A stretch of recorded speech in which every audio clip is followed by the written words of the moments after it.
Welcome back to God and Country Garage. Today, I'm going to tear this motor down. It's a 383 that I used to run in my stock car, and it's been blown up for probably about 10 or 11 years. I ran it, and it ran real good, and then I wrecked my car, and my brother got into racing, and he was driving another guy's car, and he borrowed it, and she failed one night. So we pulled it out, and it's just been sitting on an engine stand ever since. Now, what actually makes a 383? All a 383 is, it's your standard 350 with a 400 crank. The difference between the crankshafts is a 350 crank is a 3.48, I think, inch stroke, and a 400 crank is a 3.75 stroke. So you basically it's the same exact bore and everything, 4-inch bore. Well, this one's 4030. I mean, it's been punched out 30 thousandths, but it's the same bore and everything. You just got a little longer stroke. With that, obviously, you can run the same rods. This is just a 5.7 rod motor. If you run a 6-inch rod, you get a little more torque out of them, but they can be more temperamental and dangerous to blowing up. This one obviously didn't matter. It blew up anyway. I lied. This ain't the first time digging into this. I have actually taken the heads off of here a long time ago, and I kind of looked at it, but I never tore it down. I'd like to see if there's anything at least salvageable in it yet. The heads would be a good thing, because this is a set of EQ or Engine Quest heads. I believe they're 180 cc or 180 or 200 cc runners, intake runners. See, the thing is, with a stock car engine, you can run as much cubic inch as you want, but you're limited to a 2-barrel carburetor. So if you throw a set of like bow tie 240 cc freaking heads on here, you're never going to flow enough air through that carburetor to feed the heads. So there is overkill with these engines, and 180 cc is right around the happy medium. There is 2 different rules in IMCA. You can run an open motor, which is unlimited cubic inches, but you have to run a 350 CFM 2-barrel Holly. I think it's like a 7448. Otherwise, if you run what they call a crate motor, or 360, I believe, max cubic inch, you can run a 500 CFM carburetor, which is a 4412.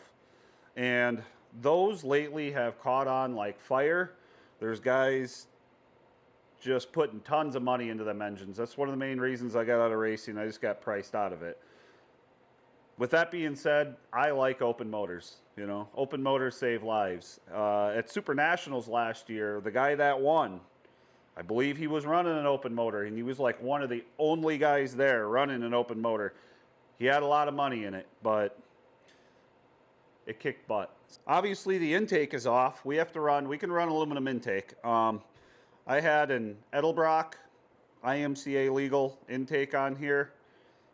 I don't remember what the number on it is, but anyway, I had an aluminum intake. I took it off, which brings me to another point. Here's Jamie's PSA for the day. I borrowed the intake to a guy. Actually, I borrowed him a complete engine. I borrowed him a 377 also. Look, I love borrowing stuff to people that can't afford to do it. It keeps guys in racing, you know. I'm not racing right now, but I got a lot of stuff that can still be used, and it ain't a bad idea to let these engines run instead of like this one sitting for years and years. It's been inside a dry garage, but it's just still not good for them to just leave them sit. So it's good to let them run, but if you borrow stuff from somebody, bring it back, because once I have to start hunting stuff down, you ain't gonna borrow it anymore, you know? It just sucks to let a guy borrow something and then he doesn't bring it back, and you're calling him and saying, hey, are you done with that? A complete engine is kind of a tough thing to borrow, because you're cranking these things. I think this thing was cranking, I don't know, 6,800 to 6,900 RPM, and that's a lot of RPM for a sustained amount of time. So even if you're taking care of it and maintaining it, things can go wrong. If you borrow something from your buddy, making an effort to bring it back. I think right now he's got a complete engine. He's got the intake off of this. I actually was thinking about tearing these valves out, and he's got my valve spring compressor yet. He's got a starter of mine, a high torque mini starter. He's got my $1,000 digital scales, and I called him on it, and he hadn't brought it back yet. So if you're going to borrow stuff, make an effort to bring it back. That way you can continue borrowing it. All right. Anyway, let's move along to what this is. Obviously, a lot of the small accessory stuff like water pump, fuel pump, that stuff's off of there already. We got to remove the balancer. This engine is, I'm pretty sure if I remember right, can't really see. Yeah, 010. I believe this is pretty much everything I ran was 4-bolt main stuff. I think this is a 4-bolt main block.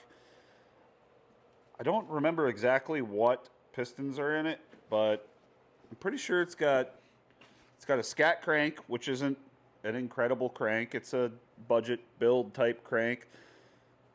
It's got Eagle I-beam rods, I believe. I think this is a Lunati cam in there, but that might be toast. I mean, look at the inside of this. There's just shrapnel everywhere. A couple of these lifters are gone. I don't remember pulling them out, but they'd be in the valley, I believe, if they fell out. So obviously the roller rockers are gone and the push rods. I've taken them out and put them on a shelf. But I think we grab these heads off, and if I remember right, I'll show you what I found immediately.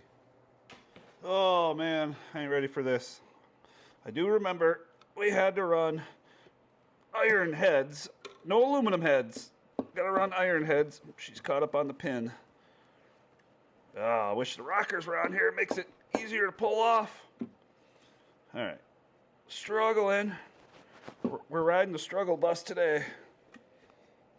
Get off of there. Hooah, hooah, there we go. Whoop, dipstick. Got a dipstick in there yet. Oh.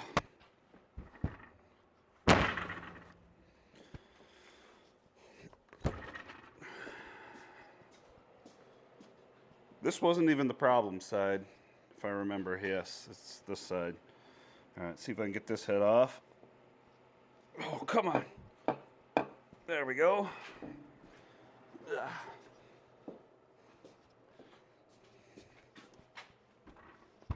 All right, you can see even sitting in a dry environment, look at the rust and everything in there. This is just full of aluminum and grit, and I believe these are 100cc dome pistons. Like I said, I don't remember the make of them, but can you save them? Probably. And then on this side, not bad. Not bad. Uh-oh. Yep, I remember that. Pretty sure she threw a piston out, and unfortunately, the block is complete junk. Well, I was pretty sure the block was junk anyway, because that, but something come through the side of the pan too. But can we save any rods? Can we save the crank? I mean, it ain't bound up, but chances are it's going to be junk either way. We'll get these lifters out. We'll tear this balancer off, timing cover, see if we can maybe, any part you can save is a plus. I mean, stupid stuff like this brass oil pressure unit. I mean, you go to your local speed shop, that's going to cost you like 10, 12 bucks just for that fitting, for your oil pressure fitting. So save what you can. I mean, the name of the game is low budget. You want to hear about low budget racers? We were no budget. We saved everything, and maybe that's why this is like this. But you can have the most expensive thing in the world, and it can fail.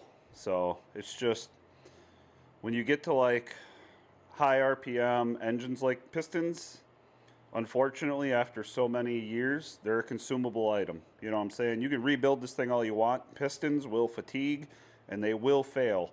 Unless you get a real high dollar, set a JE gas ported pistons or something Ford, these might just be like Keith Black, Hyperkinetic, or I don't know. I don't remember what they are. Maybe we can find some markings on the inside, know what they are, but we'll get tearing into this. Here's another thing you guys might not, the average person might not know about the IMCA class, specifically the IMCA stock car class. I've had this engine in the claim circle a couple times, finished up higher in the field at the feature and got put in the claim circle. What is the claim circle? Well, IMCA rules, and IMCA is International Motor Contest Association, Motor Car, so whatever. Anyway, they're out of Iowa, but it's nationwide. The rules are the same across the board. Everybody across the nation follows the same rules. And the claim has kind of gone away, but when I raced, what we call the claim rule was crazy. And what the claim rule is, and the whole point of this rule is to try to keep the cost of these engines down, is in the feature, if you make the feature and you race your feature, the top 4 cars that finish in the feature have to pull into what you call a claim circle. It's the infield, basically, and any other driver that finished on the lead lap of that race can pull in, and I believe at that time it was you get 2 claims a year. You can pull in and you can say, all right, he finished in the top 4, he's in the claim circle, I want to buy his engine for $500. And at that time, that's what it was. I don't know if it's gone up. I know for a fact that, or I shouldn't say for a fact, I know lately, if you were running the smaller cubic inch engine with the bigger carburetor, you were not claimable, you know. So a lot of guys went to that. You had a gentleman's agreement, you know. A lot of guys, I know what you're running, you know what I'm running. I'm not going to take your engine. And they would, if you got claimed that night, you weren't allowed to start your car, they would push you back to your trailer. They would bring the tow truck over and you would pull your engine out right there. Now, you had the option of taking the money for your engine, or you could say, I want to swap. He wants my engine, I want his engine, and you would swap engines. But usually the guy claiming you put some pile of junk together to just try to make it through a couple of nights, and hopefully the guy that he wanted to claim finished in the top 4 and he could pull in and buy his engine. So, like I say, the point of that rule was to try to scare guys into putting a lot of money into their engine, but it didn't work. Guys did it anyway, you know. And once one guy claimed another guy, well, then the rivalry was there, and it was back and forth, and guys were claiming left and right. They were having their friends jump into another car and go out and claim, and they've since changed the rules. I mean, you'd have to go online and read the rule book. There's a lot of little ins and outs of the rules, but this was a good engine. It's been in the claim circle is what I'm trying to get at. It was a decent running engine. Start out getting some of this small stuff off of here.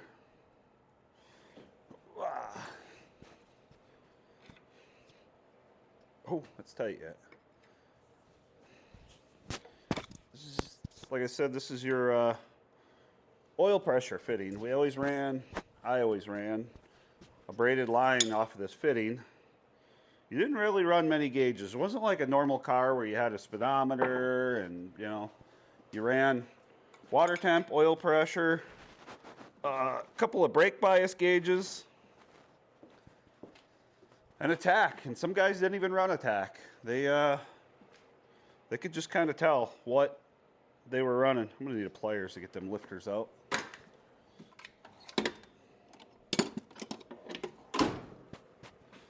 I'm pretty sure these lifters are all going to be junk, so I'm not going to be worried about keeping them in order or anything. I mean, there's been a lot of debris run through here. I mean, obviously the engine didn't run very long after it got to this point, but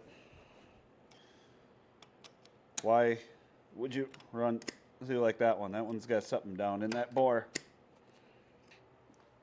I did get the lifters out. These are solid lift lifters. And, I mean, They really aren't wore out, but I mean, obviously this one's got a little wear on it. We always ran solid lift cams, nothing hydraulic. We always set lash, ran solid lift cam. I believe the cam in here, don't quote me on it, I won't know until I see the number, but I believe it was either a 521 or a 543 solid lift cam. I did find a posi lock down in one of the lifter bores, so I'm not sure how that got in there. All right, we'll get this timing cover off. We'll get the balancer off first, then we'll get the timing cover off. So, well, I can't for the life of me find any of my, like 4 balancer pullers. So, we're going old school with this. This is gonna take forever. Speed it up.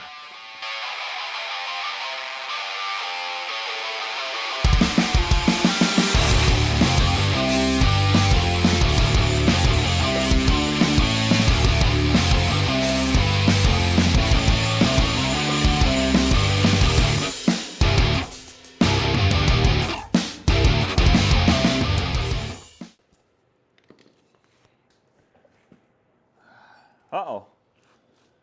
I think there's oil in here yet.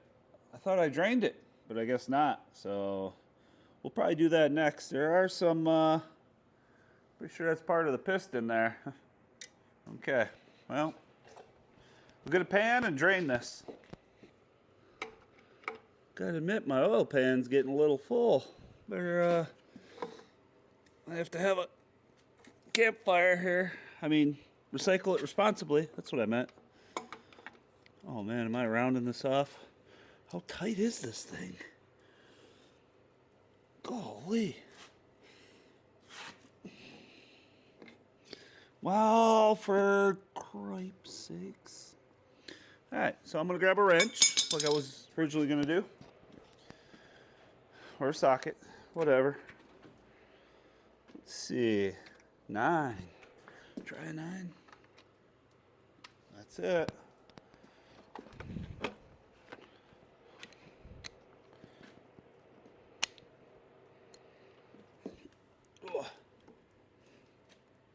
Oh no, that's rounding too. Oh, how tight is that? All right, we'll try a 6.9. Oh, that don't even go on there. Come on, go on there. Ah, okay. So, like I was saying, we'll get a hammer and we'll hammer it on there. Where's all my tools are gone. What is going on here?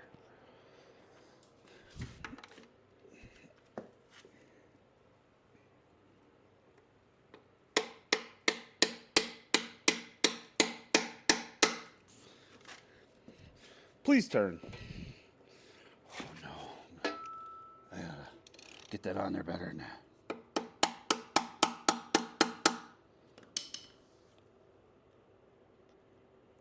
Whoa, why? Oh, that's not good. How? Is that so tight? Okay, drain plug is not playing nice. Who put this on? Is it turning? No, it sure ain't. Oh my goodness. Okay, well, we might have to get a pipe wrench here.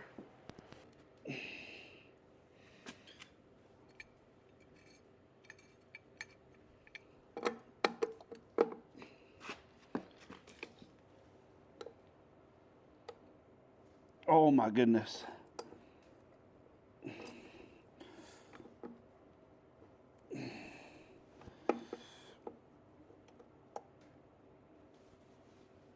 Okay, well, we're just going to take the oil pan off because it's junk anyway. I guess we should get this oil filter out of the way first. That's the wrong way. Let's make it tighter before we go looser. Oh, wow. Of course, I always ran the Wicks racing filters. That's empty. What's in it? Oil. Brad pen.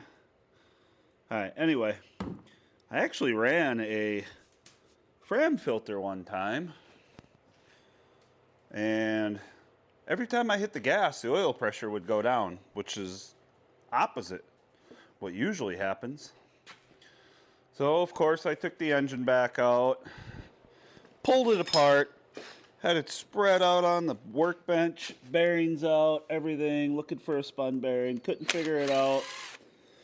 Finally, I called a buddy of mine, and he said, "Hey, did you check your oil filter?" And I said, "No, it's brand new." He said, "You didn't take that engine out yet, did you?" I said, "I did." He said, "Oh, man, you should have called me." He's like, "Check your oil filter." So I pulled the filter back off, and lo and behold, it had collapsed. So every time I was hitting the gas, the oil pressure was sucking the filter shut, and it wouldn't let it pump the oil. Needless to say, never ran a Fram ever again. I've always run wicks. Once in a while, I'd throw an AC Delco on here if I was feeling a little tight. And it's all the Speed Shop had in stock. But definitely recommend wicks. Oh, you kidding me? All right, here's the case. Here's where we're at. I can't get at some of these bolts because the pan, this is not a dipstick provision. This is something hitting that right there. And I can't get at the bolts. Actually, one of them right there has been sheared off and ripped right out. So, being the pan is junk, I think we're just gonna drill a hole up in here and let her drain. And then I'll turn it over and beat the crap out of it with a maul. All right, let's see how politely we can do this without getting oil on everything.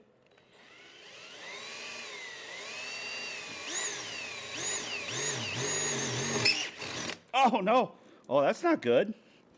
Where'd the water come from? Huh, I'll be dipped. Well, sure. That's, I was wondering why the oil level would be so high up into the timing cover. It makes sense if there's a bunch of water in there first. Well, I guess it's because the freaking block was broken. Well, I think that thing's draining its water. I might as well sit back, let it drain, and have a beverage and listen to some music. Yep, still draining. There's a lot of water in there. I guess I'll have 2 beverages. I don't even know if that's oil anymore. Ugh. I don't know if it's because it's 2050 and it was sitting in that cold water, or if it just deteriorated, but that's gonna have to drain overnight, and it's filling this sucker up fast. Oh man, what a mess. All right, we're gonna let that drain overnight, and then I'm gonna come out tomorrow and beat the crap out of that pan, I guess. Well, we're back. It's another day. It's freezing out here, and it's incredibly windy. I think we're gonna start out pulling this timing chain off. I don't really know. She's pretty wore out, so that's probably gonna be thrown away, but we'll get these locks bent back, and we'll get these bolts out and get this cam out.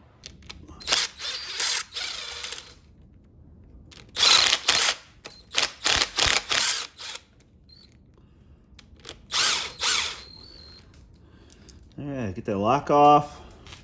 That's gonna be junk. It's cam button though. We're gonna save that if we can get it out of there. Come on. All right. Let's pull this cam gear off.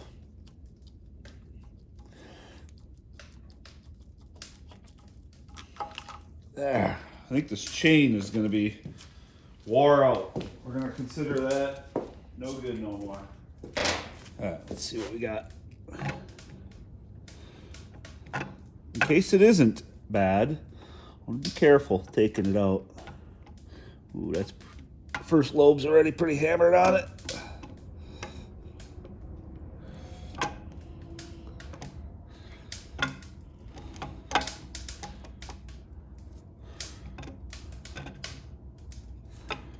Yikes.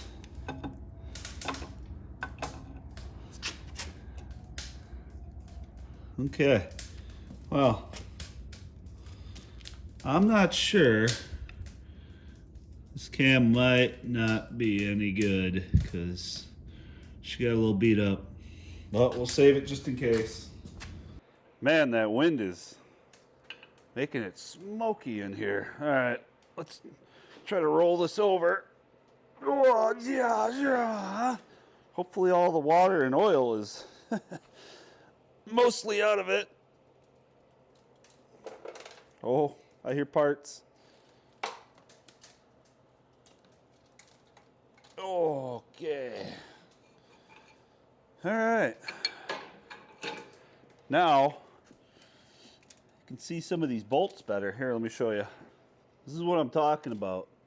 The pan is exploded around these bolts. So I'm going to have to get out the old beating iron and persuade it back in.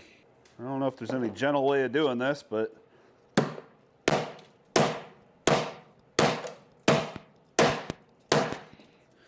all right, actually I was hitting on her and that one just busted right off, so she wasn't hanging on by much. Oh, this one's all bent up too. That one might be better just breaking it right off.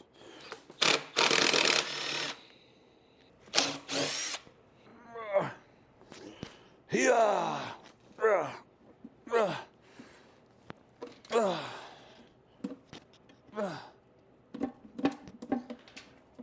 One bolt's just hanging in there yet, but it's all bent up, so I can't get a ratchet on it. There we go. Oh, that's bad. Okay, now we have lots of garbage. Ugh. That's junk. Put that in the scrap bin.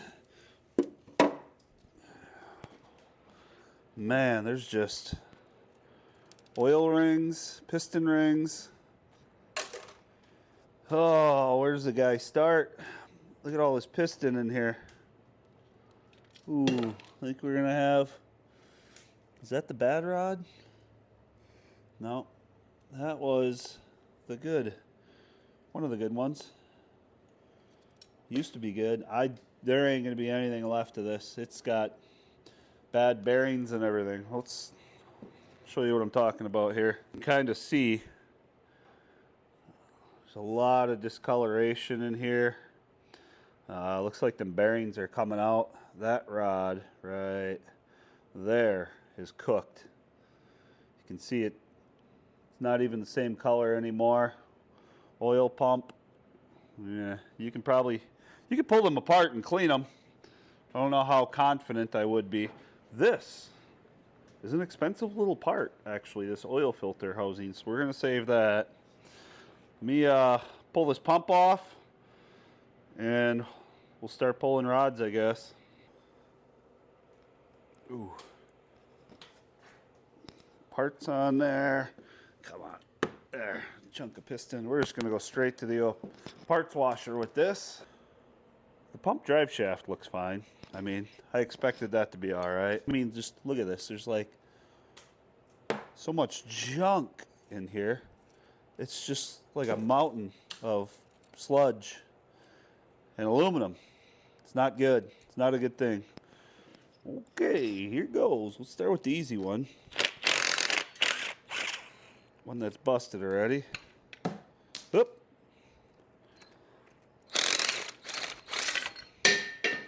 Well, there's that rod.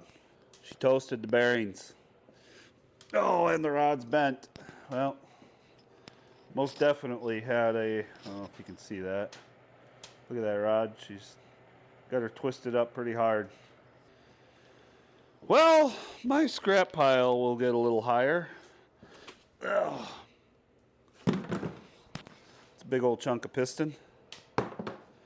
Alright, let's get some more of these out of here.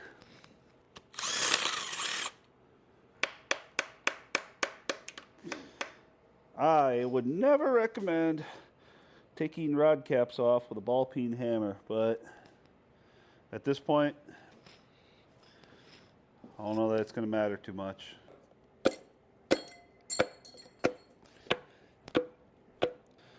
All right, I got that bad rod bearing off, and it actually welded the two halves together. So it might have spun a rod bearing, and that's what bent that rod and then caused that piston to come out of there. This is just the first one. After I get these all out, I'm going to throw them in the parts washer, clean them up. Without all that sludge and stuff on there, we'll be able to see them a little better. But I got to get the rest out. So, okay, we got all 8 rods and pistons out, and it was a fight. Them cylinders were completely rusty, and I got to be honest with you, after getting them out, I'm not sure that that piston was the main failure. Let me show you.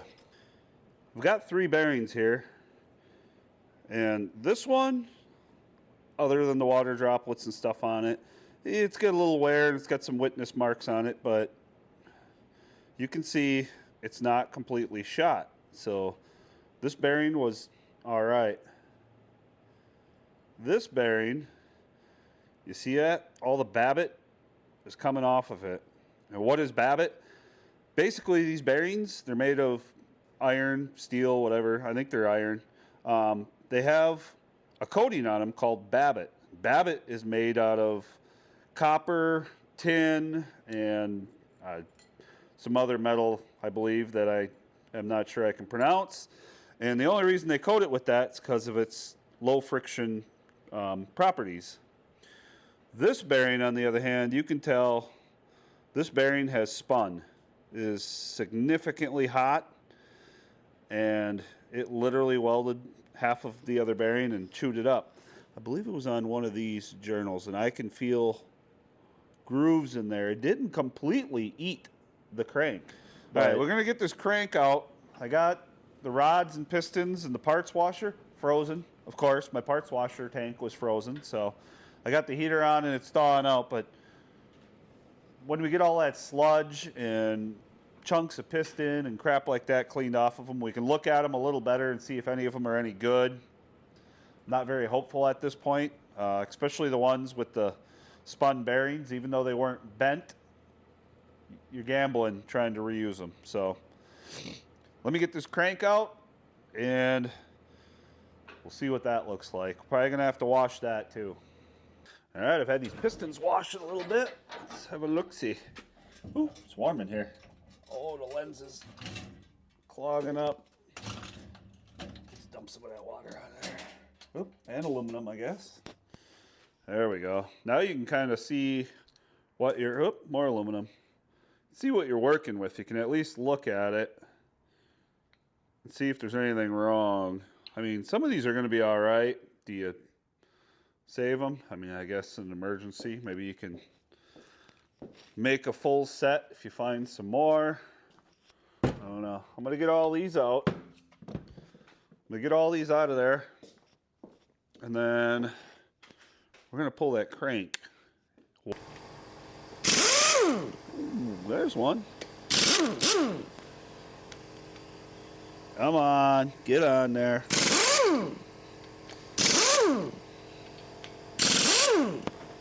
All right, well, I know, obviously this block is junk. You can save these caps. It's just if you ever put them on another engine, you're going to have to line bore your block, but that's not a horrible idea anyway. And you do on occasion, we'll find some engine blocks where the block is all right, but it might have cooked some main bearings and taken out some caps with it. So we'll save them. But they're going to go straight to the washer because they're goopy. They're disgusting. All right. I mean, these main journals don't look too bad. There's no, like, excessive wear on those, so really any of them. I mean, they all look all right. So, I don't believe it spun any of the mains. Can you just have the rod journals ground? You know? Probably. All right, let's get this out, get this in the washer so we can get a better idea of if it's hot or anything. I mean, you'll be able to tell once it's clean if it got hot. I'm sure it got hot where that spun them rod bearings right in this area. I mean, even looks discolored. But we'll get her washed up and we'll know a little more. All right, don't fight me here. Oh, you big heavy.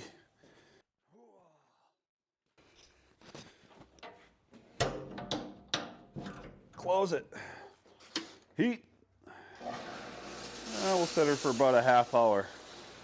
All right, we'll let that cook. All right, crank went through a wash cycle. Let's see what we got. Well, it's significantly cleaner, along with the caps, but I think we'll give her one more cycle. That and, you know, looking at these mains, they're not that bad. So I don't think it's starved for oil. I think we just had a rod bearing fail and it was ignored. The fact that the rod was failing. All right, well, we'll wash that. This block is junk, but I have a Van Norman boring bar that I want to test out. And why not test it out on a junk block so you don't screw up a good one? So we're going to wash that crank one more time. Then, I don't know. I don't have my cherry picker in here. If only there was a way I could figure out easily how to lift this block off. No. We'll put on some clothes and we'll lift this off, and then we'll wash this too. Well, crank's out. It is, in fact, a scat crank. I don't think this is a steel crank, though. This is just an iron crank. You can almost see it's a cast crank anyway. You can see the casting lines. So it's not a real high dollar crank, and we do have a lot of heat and scoring here. I don't really see any cracks, but you know, I don't know. I'd have to check it. Maybe it can be ground. Ooh, that's pretty deep right there, though. It's already been ground 10 thousandths on the rods, so there's only so much more you can go. The real thing to do is, you know, mic it. I'd have to get a mic and mic it and see how small it is, and it will have to probably be magnafluxed with all that heat transfer in there to make sure it isn't cracked. So you get to the point where, is it even worth sticking money into this or just buying another one? More pieces of piston in there. Huh, perfect. And it does look like these holes are full of aluminum also, so that would all have to be really cleaned out. This crank might be a boat anchor. I don't know. Well, we can check it. One last thing I want to clean, and is it worth it? Probably not, but I do want to clean this block, so I'm going to have to suit up and wrestle this oily pig into that parts washer. Okay, feeling strong. Oh, Lord, that's heavy. Okay. Huh, now what?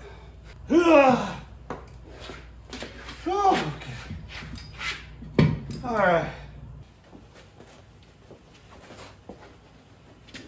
Oh. Whew. All right, how are we gonna do this? Lift with the legs, now with the back. Oh, crap. There we go. Yep. Get in there. Get in there. Get in. Engine block is cooking. Well, now I got about a half hour. I don't know how to do it myself. Can't park there. Oh, I wish you could have heard me say that. What are you doing, dog? All you had to do was just stay home.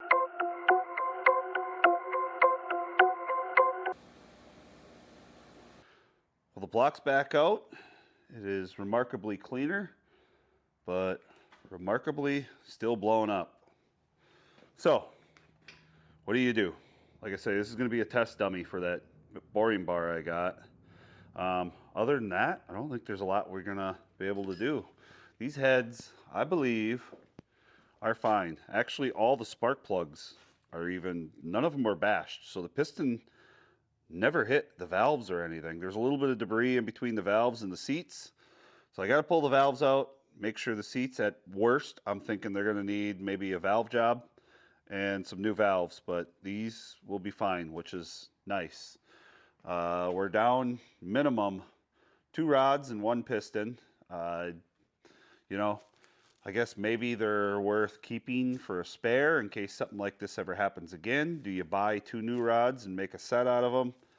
I don't know, but I'm going to keep the main caps in case I ever get a block that doesn't have caps. The crank, I got a mic, see if it's worth grinding. Again, I don't know. It's just a cast steel crank, Other than that, some of the small stuff we can save. I got a couple things I got to take off this block yet, like the oil pump shaft is still in here, and the plate, and that oil filter housing. Other than that, the rest is basically junk. So what did we learn from this? Not a whole lot. We learned that this was junk. We knew that already, but at least they got an idea of what's all junk in it. We learned that race cars are fun, and they're exciting, but they're expensive.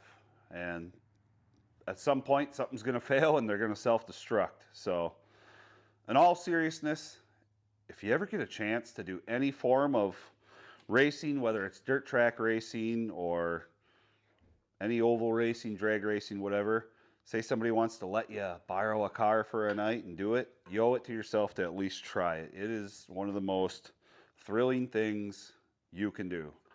So, if anything, I guess God bless all of you, and thanks for watching. Maybe I should build another race car.